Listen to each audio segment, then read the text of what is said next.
parce que nous savons tous qu'avant, il y avait des tentatives de triche, et etc. Donc voilà, c'est une base de données accessible seulement par les membres des fédérations affiliées au NPC. Et après avoir affirmé que l'athlète officiellement peut participer avec les épreuves des personnes en situation de handicap visuel, il va avoir deux types de cartes. Comme ce que nous avons ici dans la fédération, il y a une licence qui se renouvelle chaque année, vous voyez ici, et l'autre, c'est une licence qui se renouvelle après chaque 4 ans. Je passe maintenant au diapo suivant. Pour ce qui concerne la classification fonctionnelle, c'est une étape aussi très importante pour assurer une bonne pratique d'activité sportive pour les déficients visuels. Et comme nous savons tous qu'une personne qui présente une déficience visuelle ou une malvision, il ne peut pas courir comme les gens normalement. Il doit être guidé et accompagné par des techniciens en chaque discipline et des entraîneurs. Donc c'est une phase aussi très importante. La présence des médecins et des personnels thérapeutiques ont une valeur ajoutée. Voilà ici, lors de la première phase qualificative, championnat national, comme vous voyez ici, il y a des techniciens, il y a aussi la présence d'un membre du bureau exécutif. Aussi,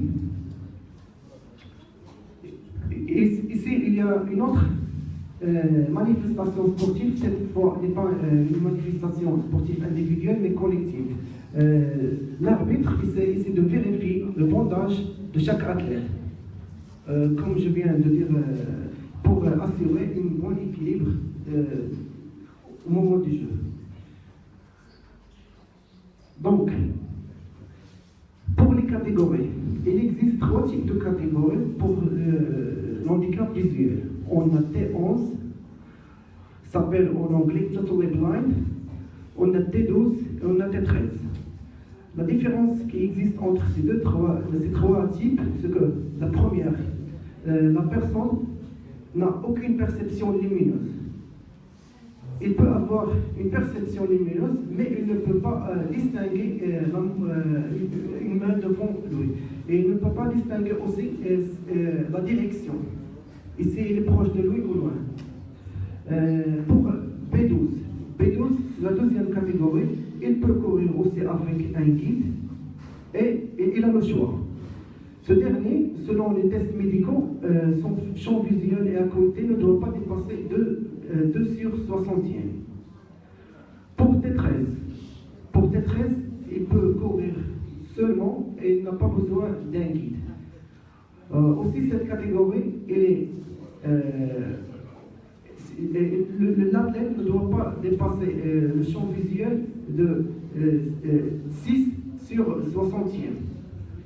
Et il est bien sûr déclaré éligible la personne qui a plus de ce champ visuel.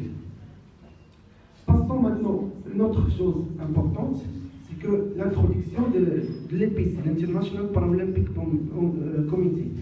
Il a comme siège en Bonn, en Allemagne, et en Düsseldorf. Il a été créé suite à la fin de la guerre froide. C'est une organisation internationale reconnue d'utilité publique pour les handicaps physiques et déficients visuels et moteurs.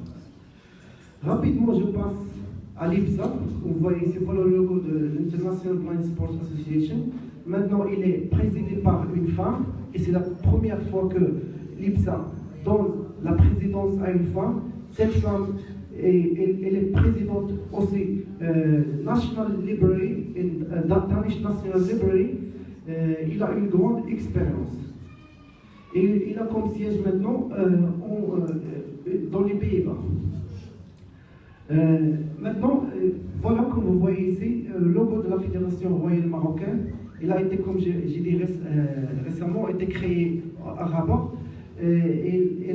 Il a l'objectif de promouvoir l'activité sportive et d'aider matériellement les clubs affiliés à cette fédération. Je passe. Voilà, ici vous voyez un séminaire et une journée scientifique organisée par la Fédération royale marocaine des sports. Cette journée était animée par un expert venu de l'Europe. Il a essayé de donner des explications comment les arbitres peuvent aider les joueurs pour passer un match de volleyball. Et maintenant, un autre axe qui est très important, il s'agit de rôle d'un personnel kinésithérapeute dans l'amélioration dans les sports. Comme vous savez tous, chaque personne, en pratiquant le sport, il peut avoir des accidents. Et aussi, il doit avoir des cumuls. Et grâce au personnel thérapeutique, il met en place des exercices, des étirements et des exercices de pliométrie pour faciliter un bon déroulement d'entraînement et pour préparer l'athlète aux différentes compétitions. Il y a aussi un lien entre le médecin traitant des personnes de handicap visuel et avec la fédération